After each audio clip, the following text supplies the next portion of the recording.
हम सबको एक जैसा सिखा नहीं सकते, सबको एक जैसा समझ नहीं सकते, तो सभी क्षमता दे करके भगवान बुद्ध लोगों को कर्मस्थान बताते हैं, साधना की विधियां बताते हैं। आज आप लोग शिविरों में जाते हैं, एक विधि आपको सिखाई जाती है आनापान, है ना।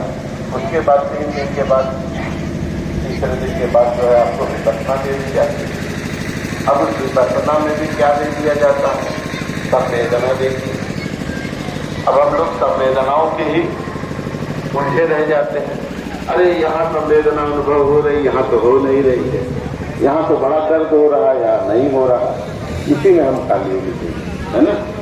तो इसलिए हमारा जो है, जो आज के समय में लोग क्यों पार नहीं जा रहे, लेकिन भगवान बुद्ध अब विशुद्धि मध्य पढ़िए। विशुद्धि मध्य में 40 प्रकार के कर्म स्थान है, भगवान ने विधियां बताई 40 प्रकार के, है ना।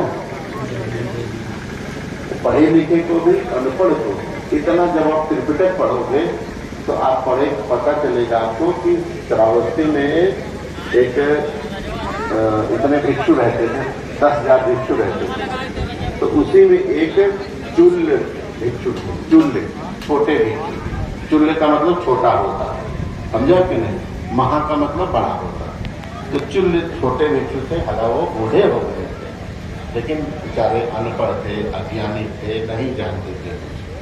तो हुआ क्या कि भोजन दान की बात आई तो आनंद भरते सबके भोजन की व्यवस्था करते थे।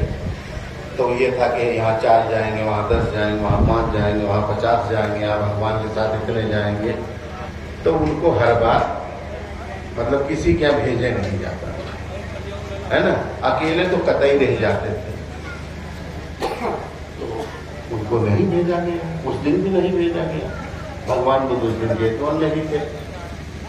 तो भगवान बुद्ध भिक्षा के लिए निकल रहे थे, तब तक वो भिक्षु उनको दिखाई दे गए। उनसे पूछते हैं कि क्यों भाई आप कहीं नहीं भोजन के लिए गए? बोले भगवान भेजे तो कहीं भेजता ही नहीं कोई, है। और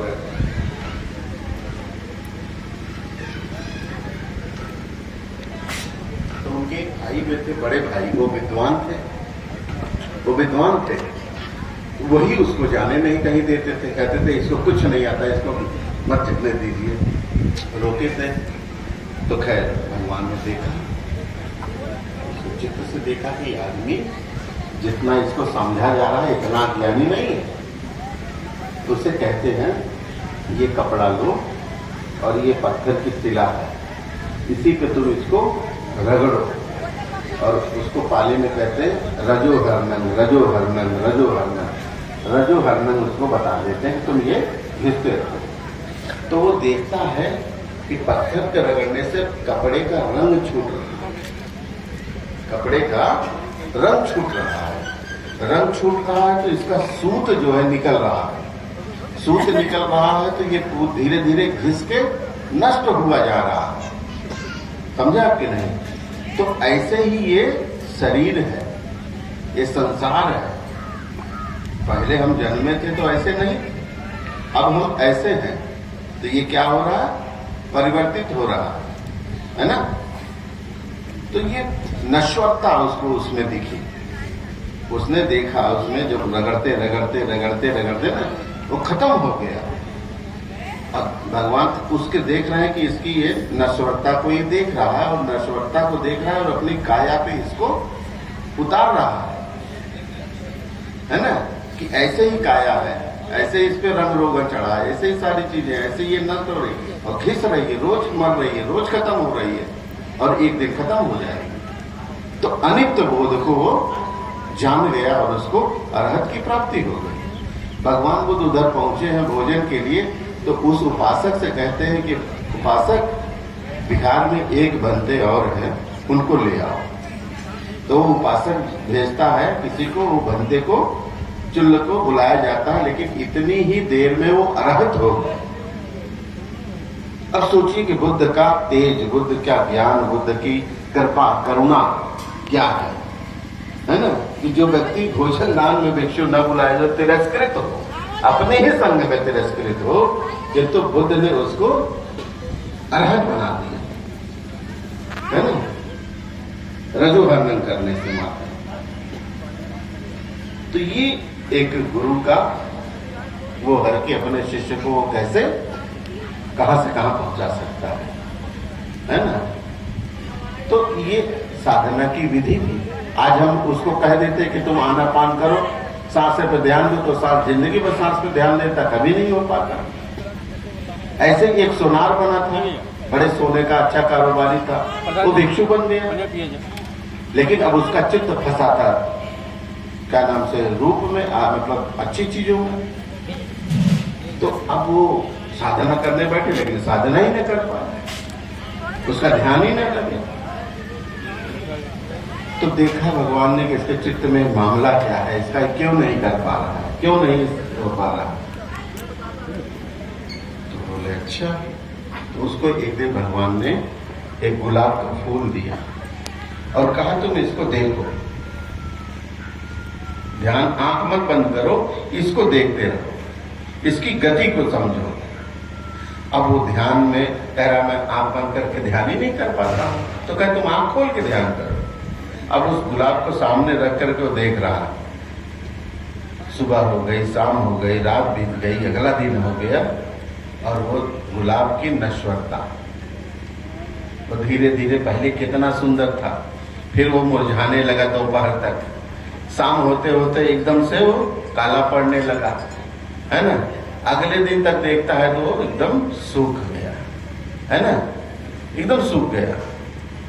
तो ये नश्वरता, हम इस नश्वरता को समझ नहीं पाते अपने जीवन में, समझा आपके नहीं। और ये जानते हैं कि नासवान है, अरे नासवान तो है, लेकिन ये बोध हमें नहीं है ना। आंख से तो देख रहे हैं कि पेड़ में नई कोपल आई और ये कोपल जो है आज पुराना पत्ता होके झड़ रही है मेरे सामने, है ना। देख तो हम रोज रहे हैं, रोज सूखी पाती बटोर के फूंक रहे हैं, लेकिन ये सूखी पाती पहले कितनी हरी थी ये भी तो देखिए, है ना। अभी आम में बौर लग रहा है?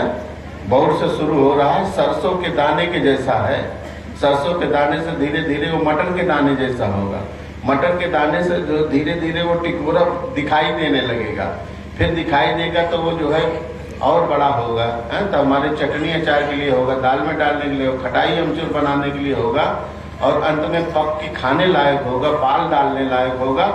लेकिन इसके बाद भी पेड़ में कुछ फल बचे रहेंगे, है ना, और वो बचे रहेंगे, जो बचे रहेंगे वो भी पक के एक दिन टपक जाएंगे।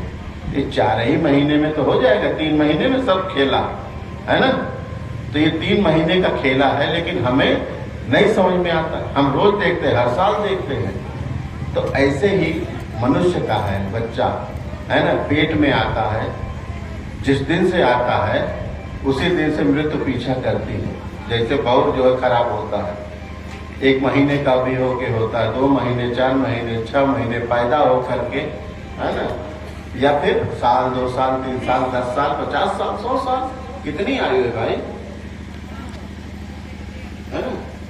तो इस तरह से ये जीवन की अनित्यता, जीवन की परिवर्तनशीलता, जीवन की नश्वरता, इन सब का जो हमें बोध होगा तो ही सही मामले में हमें धर्म क्या है ना, भगवान बुद्ध की शिक्षाएं क्या है ये समझ में आएंगी, तभी हम कहीं जाकर के अपने अकुशल कर्मों को रोक पाएंगे, वरना पढ़ते रहेंगे और कुशल कर्म करते रहेंगे। यहाँ जो है अभी बहुत सारे सभाओं में कृष्ण और पंक्ति ग्रहण करेंगे, असंझा को जाके फिर जो है मस्त हो जाएंगे,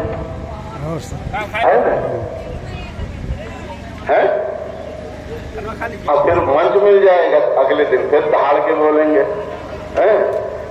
तो ये सारी चीजें जो है ये है, तो ये दोहरा कैरेक्टर है ना जो है, यही नहीं हमें मुक्ति की ओर ले जा रहा, यही हमें ज्ञान की ओर नहीं लेके जा रहा। हम अगर खोजी हो जाएं, जानने वाले हो जाएं, है ना, और क्या नाम से बुद्ध के साधक हो जाएं, समझे आपकी नहीं, उपासक हो जाए, है ना, तो कहीं जाकर के हमारा भी कल्याण उसी दिन से हो जाए। तो यही बातें हैं, बातें बहुत सारी हैं। तो ये बिहार अपने आप में, हमारे बिहार जो होते हैं वो ज्ञान के और शिक्षा के केंद्र होते हैं। तो ऐसे कुशल कर्म के लिए हरिराम जी ने जो अपना प्रयास किया है, जो इनका परिश्रम है, निसंदेह की कई पीढ़ियों के लिए ये पुण्यदायक है ना। ये नहीं जानते कि मेरी पीढ़ी में कितने लोग होंगे, लेकिन उन सब पीढ़ियों का, है ना, कहते ना कि दादा का लगाया पेड़ है, आज उसकी छाया में है। तो ऐसे ही जिनका अपना कुशल कर्म है, कुशल पुण्य है, तो आपको जो है ये सारा पुण्य प्राप्त हो। और आपके जो भी जय भीम।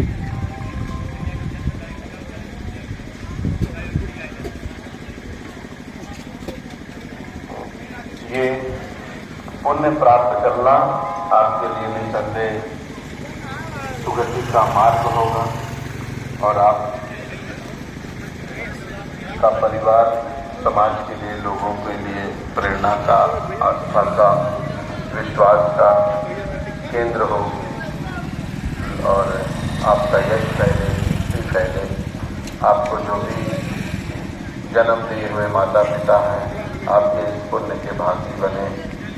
जो आपके गुरु आचार्य, यहाँ से भी आपको प्रेरणा मिली, वो भी आपके इस पुण्य कर्म में आपके भागीदार हो। और ये सारा समाज है, ये सब भी आपके इस कुशल कर्म का अनुमोदक हो और आपको इसका यश मिले, लाभ मिले और निर्वाण की प्राप्ति हो। यही मंगल कामना करते हुए मैं अपनी वाणी में विराम देता हूँ और सब लोगों के लिए मंगल कामना करता हूँ कि भवतु सब मंगलम रक्षतु सब देवता सब बुद्धानुभावेन सब धर्मानुभावेन सब संघानुभावेन सदा सुखी भवन्तु। साधु साधु साधु।